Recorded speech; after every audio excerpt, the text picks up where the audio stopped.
We are into the worst financial crisis and geopolitical crisis, socioeconomic crisis in the history of the world. You know, I was 18 years old. I had a Beretta. Nobody in school would blow, a baby boom generation. First ones born on 1946 to 40, 50 kids in my class. Baby boom. I don't think you're allowed to say that one anymore either. Oh, no. Yeah, they're doing that in the UK. And anyway, you didn't go through a metal detector. Yep. You didn't have guards around. You're talking about the way we grew up. Yeah, there were neighborhoods you didn't go into. They were tough, but you didn't have to worry about every day. You know, Starbucks just closed down, 11 places because of the people out of their minds. Yep. Look what's happened to society. Look at the clowns running our world. But who's your favorite president? Who's your favorite chancellor? Who's your favorite prime minister? You know, that great artist we have for the Trends Journal, Anthony Frieda, that does these covers. If I said to him, listen, Anthony, I want you to come up with a guy that we can make the biggest clown you could ever look at. I think it cost about $186,000 to educate a person. I shouldn't say educate him, to put into a government system from kindergarten to 12th grade. So now you're spending all that money, and what do? They get a job working at Walmart, getting a job driving a UPS or Amazon truck. What do? They work at Home Depot. Why did you send them to school all these years if this is the career they're going to have? They hated school, probably. That's why they had the jobs they had. I hated every day of school. Me too. I got left back in the 5th grade, ran away from kindergarten, barely got out of high school. I'm just saying, the system, by their deeds you shall know them. We're spending almost $200,000 to educate somebody. You didn't have to go to school to work at these jobs. Well, that's the Trends Journal is about. We tell people what in the world is going on, what it means, what's next, and what to do. And of course, the motto is think for yourself. You don't have to do what we tell you to do. But the mainstream, all it is it's constant propaganda, and they never stop. And they're rookies. And by the way, I used to be on Oprah, the Today Show, Good Morning America, like you are. You're everywhere. You know what the deal is.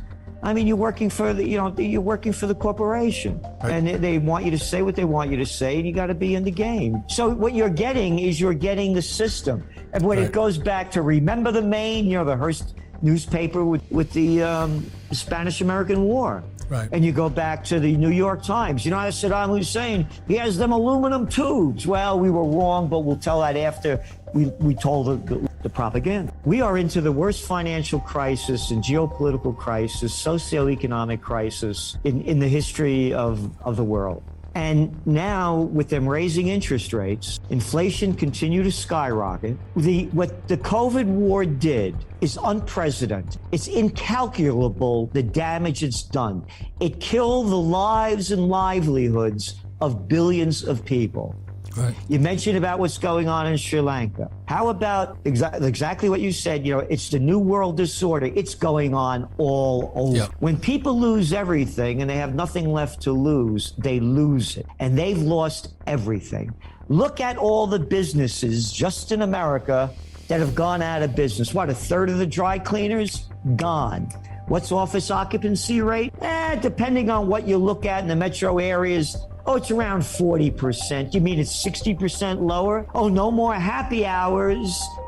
Don't have to, again, go to the dry cleaners. I'm working from home now. All the delicatessens, all of the businesses that used to depend on commuters. My father, may he rest in peace, used to say to me when I get upset, he says, son, take it easy. He said, people have little minds. Everybody knows their favorite baseball team, all the players, every team, everything about them. I loved that when I was a young guy. But, you grow out of that and start putting your mind in another direction, and they're not doing it. Again, they're listening to the mainstream. They get they live by sound bites. They're not doing the research to find out the details of what's going on.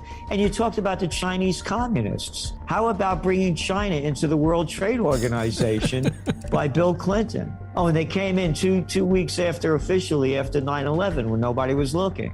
And you look at China's GDP, like from 1970 And then 2001, a straight line up. Oh, and all our jobs that went over to communist China. Oh, the communist China that we used to make fun of, where the people wore masks and they could lock down anything they wanted to do and tell you what to do. Oh, and we're going to follow that path. I'm the mayor, I'm the governor, I'm the senator. We're going to lock you down. The Chinese way, you must obey. Welcome to America. Well, you know, the big issue is inflation. And again, the economy was artificially injected with all this monetary methadone to keep the money junkies high. Everything should have crashed in 2020 when they locked down most of the country and most of the world. Right. And it's just artificially boosted up with record low interest rates and countless trillions of dollars pumped in by the government. And now with inflation, and they kept, lying about it or being stupid, whatever you want to decide. First it was temporary and then it was transitory. They lied about it. You're looking at the EU with what, 8.6% in inflation rate and negative interest rates minus a 0.50. In the United States, where you have the inflation rate just came in at 9.1, and it was temporary and transitory. So they're going to keep raising rates. The higher rates go, the deeper the economy goes, the deeper the markets go. End of story. And you're looking what happened over in Canada recently. They just raised rates 1%. It's a freak show. We have mentally ill people running and ruining our lives. This is the Trends Journal from 2014. Dr. Paul Craig Roberts, former Assistant Treasury Secretary under Reagan, wrote in detail America's coup of the democratically elected government of Viktor Yanukovych, the Ukrainian president. So again, there's a lot of sides to this story. So I understand the why, but I'm totally against the how it happened. So having said that, only looking at the facts, once upon a time, there was a guy by the name of Napoleon Bonaparte. He left Poland with 420,000 troops to attack Moscow. Came back with 10,000. There's a famous chart of it. And then once upon a time, not too long ago, there was somebody by the name of Adolf Hitler who launched Operation Barbarossa and killed between 25 million and 30 million Russians.